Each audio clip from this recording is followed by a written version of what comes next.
उपमुख्यमंत्री अजित पवारांचा मुलगा पार्थ पवार यांच्यावर ठाकरे सेनेचे नेते अंबादास दानवेंनी गंभीर आरोप केलाय। पार्थ पवारांनी पुण्यातील कोरेगाव पार्क परिसरातील 1800 कोटींच्या जमिनीच्या व्यवहारात मोठा गैरव्यवहार केल्याचं त्यांनी म्हटलंय।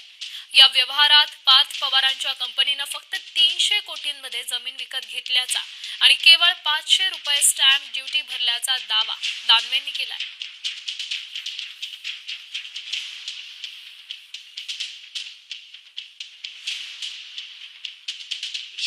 पुण्यातलं जर 40 एकर जमीन कोरेगाव पार्क सारख्या भागातली असेल तर त्याचं व्हॅल्युएशन मिनिमम 1800 कोटी येतं। मिनिमम मॅक्झिमम ते 2500 3000 कोटी पण 1800 कोटी।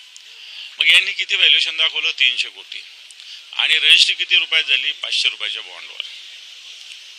आम्हाला सांगा की समजा महाराष्ट्राची जमीन जरी घेता आली तरी रेडी रेकनर रेट लावावा लागतो। याने जर जमीन केली तर त्याला 75% नजराना भरावा लागतो। परंतु हे सगळं प्रकरण गोंधळाचं आहे, भ्रष्टाचाराचं आहे, गैरव्यवहाराचं आहे।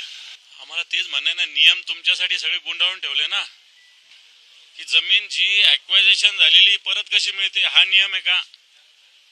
मग महाराष्ट्रातले अनेक शेतकरी अनेक लोक उद्यापासून चला मागतील जमीन आमचं भूसंपादन झालेलं परत द्या, तर सरकार देणार का? हा माझा पहिला प्रश्न आहे। वतनाची जमीन कशाला म्हणतात? ही जमीन पार्थ पवारला कशी देऊ शकतात?